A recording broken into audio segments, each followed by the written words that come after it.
Good morning students. Today we will start our next chapter that is foreign exchange rate. हम foreign exchange rate के बारे में study करेंगे कि foreign exchange rate क्या होता है. Foreign exchange rate means that rate at which currency can be exchanged for a foreign currency. Foreign exchange rate क्या है? वो रेट जिसके ऊपर हम क्या करते हैं, जो हमारी डोमेस्टिक करेंसी है उसको एक्सचेंज करते हैं हमारी फॉरेन करेंसी के साथ. मीन्स मान लीजिए जो हमारी डोमेस्टिक करेंसी है रुपीस है उसको एक्सचेंज करेंगे हम यूएस डॉलर के साथ. मीन्स किसी भी फॉरेन करेंसी के साथ जब हम अपने डोमेस्टिक करेंसी को एक्सचेंज करते हैं तो उसको क्या बोला जाता है? फॉरेन एक्सचेंज रेट बोला जाता है. फॉर एग्जांपल मान लीजिए हमारी इंडियन करेंसी क्या है? रुपीस है. हम रुपीस को कन्वर्ट करते हैं यूएस डॉलर के साथ तो क्या होगा कि हमें कितने रुपीस पे करने पड़ेंगे? 1 यूएस डॉलर के लिए. तो यहाँ हमने लिया कि मान लीजिए हमारी करेंसी क्या है? रुपीस है. तो हमने 50 रुपीस दी कि 50 की वैल्यू किसके बराबर है? 1 डॉलर के बराबर है. कि 50 रुपीस तो हमारे इंडिया के और 1 डॉलर हमारा किसका?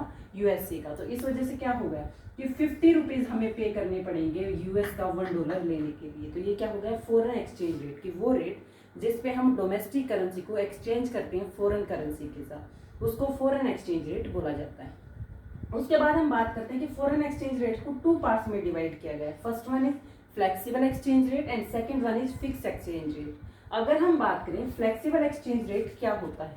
That rate determined by supply demand forces. वो रेट जो डिटरमाइन किया जाता है मार्केट डिमांड सप्लाई फोर्सेस के द्वारा. कहाँ? जो हमारी फॉरेन एक्सचेंज मार्केट है उसके अंदर. जो हमारा फ्लेक्सिबल एक्सचेंज रेट क्या है? वो रेट जो डिमांड और सप्लाई फोर्सेस के द्वारा डिटरमाइन किया जाता है फॉरेन एक्सचेंज मार्केट के अंदर उसको हम बोलते हैं फ्लेक्सिबल एक्सचेंज रेट. अगर हम बात करें नेक्स्ट जो हमारा है फिक्स्ड एक्सचेंज रेट. कि फिक्स्ड एक्सचेंज रेट क्या होता है? वो रेट जो सेट किया जाता है गवर्नमेंट के द्वारा. क्या है फिक्स्ड एक्सचेंज रेट? क्या है? वो रेट जो किया जाता है, मेंटेन किया जाता है या सेट किया जाता है गवर्नमेंट के द्वारा किसी पर्टिकुलर लेवल के ऊपर. और गवर्नमेंट क्या कर सकते हैं? इस रेट को हाई भी सेट कर सकती है और लो भी सेट कर सकती है. इसलिए जो हमारा फिक्स्ड एक्सचेंज रेट है वो गवर्नमेंट के ऊपर डिपेंड करता है कि गवर्नमेंट उसको हाई सेट करती है या लो सेट करती है. उसके बाद है हमारा currency depreciation. Currency depreciation means जो हमारी करेंसी है उसका डेप्रिशिएट होना, डिक्रीज होना. तो करेंसी डेप्रिशिएशन क्या होगा? वो सिचुएशन जब डोमेस्टिक करेंसी किसी भी कंट्री की जो डोमेस्टिक करेंसी वो डेप्रिशिएट हो जाती है, डिक्रीज हो जाती है in relation to foreign currency. कि फॉरेन करेंसी के कंपैरिजन में किसी भी डोमेस्टिक कंट्री की करेंसी डेप्रिशिएट हो जाती है, उसकी वैल्यू डिक्रीज हो जाती है तो उसको हम क्या बोलते हैं? करेंसी डेप्रिशिएशन बोलते हैं. फॉर एग्जाम्पल कि मान लीजिए हमारे इंडिया की जो करेंसी है वो डेप्रिशिएट होगी. ठीक है. इसकी वजह से क्या होगा? हमें ज़्यादा रुपीस की पेमेंट करनी पड़ेगी यूएस डॉलर को परचेज करने के लिए. मीन्स मान लीजिए हम पहले क्या कर रहे थे? 50 रुपीज़ पे कर रहे थे 1 यूएस डॉलर को परचेज करने के लिए. अब हमारी वैल्यू क्या होगी? डेप्रिशिएट होगी, डिक्रीज होगी. तो अब हमें इंडियन करेंसी को ज़्यादा देना पड़ेगा. पहले हम 50 दे रहे थे, अब हमें 60 रुपीज़ देने पड़ेंगे 1 यूएस डॉलर को परचेज करने के लिए. ये है हमारा करेंसी डेप्रिशिएशन. उसके बाद है करेंसी एप्रिशिएशन. करेंसी एप्रिशिएशन में क्या होगा? इसका अपोजिट होगा कि वो सिचुएशन जब हमारी डोमेस्टिक करेंसी की जो वैल्यू हो वो एप्रिशिएट हो जाती है, इंक्रीज हो जाती है in relation to foreign currency. की फॉरेन करेंसी के कंपैरिजन में किसी भी डोमेस्टिक कंट्री की जो करेंसी की वैल्यू है उसका एप्रिशिएट होना, इंक्रीज होना. कि अब हमें क्या करना पड़ेगा? जब हमारी करेंसी एप्रिशिएट हुई है तो इसकी वजह से हमें डोमेस्टिक करेंसी कम देनी पड़ेगी 1 यूएस डॉलर को परचेज करने के लिए. फॉर एग्जांपल हम पहले क्या दे रहे थे? 50 रुपीज़ दे रहे थे 1 यूएस डॉलर को परचेज करने के लिए. अब हमारी करेंसी क्या होगी? एप्रिशिएट होगी. तो अब हमें क्या करना पड़ेगा? 40 रुपीज़ देने पड़ेंगे in comparison to 1 US dollar. कि हमारी करेंसी के अंदर एप्रिशिएट होने के कारण जो हमारी वैल्यू थी, जो रुपीज़ की वैल्यू थी वो क्या होगी? इंक्रीज होगी. इसलिए हम क्या करेंगे? हमें रुपीज़ को कम देना पड़ेगा 1 यूएस डॉलर को. हमारा नेक्स्ट टॉपिक है डेप्रिशिएशन वर्सेस डिवैल्यूएशन. कि डेप्रिशिएशन क्या होता है और डिवैल्यूएशन क्या होता है. अगर हम डेप्रिशिएशन की बात करें तो डेप्रिशिएशन क्या होता है? Depreciation of currency occur when value of domestic currency reduce. Depreciation क्या है बेटा? कि जब हमारी डोमेस्टिक करेंसी है उसकी वैल्यू का रिड्यूस हो जाना, कम हो जाना in comparison to international money market. की इंटरनेशनल मनी मार्केट के अंदर जो हमारी डोमेस्टिक करेंसी है उसकी वैल्यू का रिड्यूस हो जाना, कम हो जाना, लेस हो जाना बिकॉज ऑफ मार्केट फोर्सेस. किसके कारण हो जाएंगी? Market forces. जो हमारी मार्केट डिमांड है, मार्केट सप्लाई है, उनकी वजह से हमारी डोमेस्टिक करेंसी की वैल्यू का रिड्यूस हो जाना उसको हम क्या बोलते हैं? डेप्रिशिएशन बोलते हैं. और जहाँ मार्केट फोर्सेस का रोल होता है वहाँ पे गवर्नमेंट का कोई भी इंटरवेंशन नहीं होता, गवर्नमेंट का कोई भी रोल नहीं होता. तो उसके बाद है डिवैल्यूएशन। डिवैल्यूएशन क्या होता है? Devaluation of currency occur when value of domestic currency is.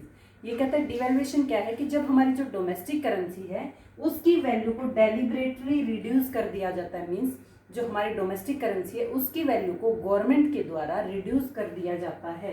क्या करके? एक्सचेंज रेट को रेज करके। मीन्स एक्सचेंज रेट को ज़्यादा करके, इंक्रीज करके जो डोमेस्टिक करेंसी की वैल्यू है उसको क्या कर दिया जाता है? कम कर दिया जाता है। और यहाँ पे किसके द्वारा किया जाता है? ये सब गवर्नमेंट के द्वारा। तो इसलिए यहाँ पे क्या होगा? मार्केट फोर्सेस का कोई भी रोल नहीं होगा, यहाँ पे किसका रोल होगा? गवर्नमेंट का रोल होगा।